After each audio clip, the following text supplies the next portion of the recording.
All right, hey guys, I'm just going to show you a way to create a little drama and make your slideshow as you play it for your video a little more exciting. So, one really easy way that you probably already know is that if you have a text box, right? So, I typed this in by just clicking on this little text box button right here. And then I typed in the words create drama. I turned them to the color that I wanted, which was white for this. And then I'm just going to show you. So, if you click on the text box, right, you can go up to these three dots right here and you can hit this button animate and it opens up this little window.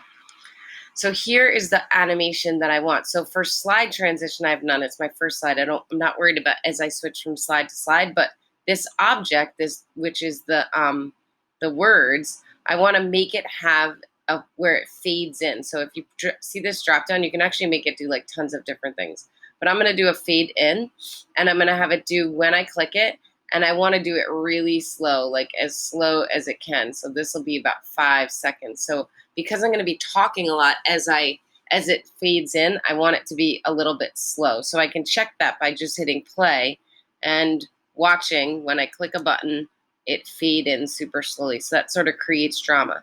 Now, on my next slide, you can see that I have the same word, I just changed the color of the font. I didn't move it or anything. So what I want to do now is I want it to change from this slide to this slide by just sort of fading from one to the other. So that the effect is that my words are going to fade in white and then they're going to turn to red because maybe I want to like really highlight the power of something. So on this second slide, I'm going to click on my second slide, I'm going to click on slide transition and I'm going to add dissolve. And I think I'm going to apply that to all of my slides because I think it's going to look cool. Okay, another thing that I want to show you is this is an image that I got of protests. And if I was using this image, there's really a lot to look at in it. There's a lot going on. So I want to be careful about using an image where there's so much happening for my reader. So one thing that you can do if you have an image that is like that is if you click on the image, you can crop it using this crop tool to just get like something that's a little less busy and a little more powerful. The problem is sometimes then when you stretch it back out to the size of your screen, see how it got a little bit blurry? So I might actually choose to just forego this slide completely and not use that picture. So you really want to keep that in mind. So here's one that I found that's a little bit better. If you noticed, when I first brought the picture in, it was really small. It was like only took up a portion like that, but I wanted to get rid of that black and I wanted to cut out some of the crowd. So what I did was I just moved the picture over into the corner and then I stretched it out so that it took up the whole screen. And then I moved it down a little bit so that it was cutting out some of that crowd just to make it a little less busy. So what you can do that also makes things look kind of cool if you want to like play with some effects the way that the white faded into the red is you can go slide, duplicate slide, and then you can click on this image and you can hit, if I get rid of my animation, you can hit format options and recolor it. So I'm going to recolor this to fade to this like dark black color just for effect. But you can also really use that just so that you know, if I make a new slide, let me show you one more thing.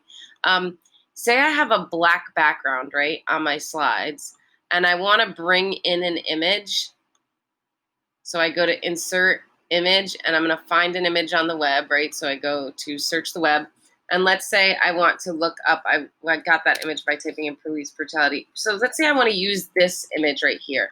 The problem is when I drag it in, it's black. So you can't even see what's happening there, right? It's like so difficult to tell what's going on.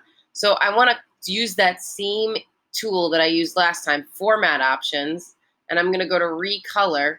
And I'm going to scroll down till I see one where it's the image is actually white. And I can tell because I can't even see it on this white background. So see how now I made it so I can use this image if I wanted to use it. Okay, but back to this. So I want to show you what this is going to look like when I then present it based on just using that little bit of like animating. So I'm now pretend that I'm reading my script, right? And I want my first words to come in. So as I'm reading my script, it's going to slowly fade in and it's going to look really cool. And then I know that the next time when I really want to hit the impact for that, I can press my space key and look at how those words turn red like that. really helps create drama. Now watch when I hit my space bar again to switch to the next slide, it's got that fade going on.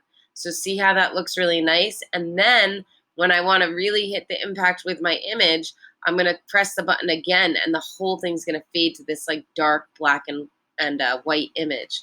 So you can see how you can just kind of play around with the tools that are available on Google Slides to make it so that when you play your script, it has a lot more effect and it looks really pretty. And it's kind of fun to learn how to do that. And it makes it so that you can make much cooler looking things. So I hope that that's useful, and good luck. And if you need any help, just reach out to us and we can help you. Also, YouTube is like awesome if you want to see like how to do something in Google Slides. Super easy. All right, good luck with your scripts, and we look forward to seeing them.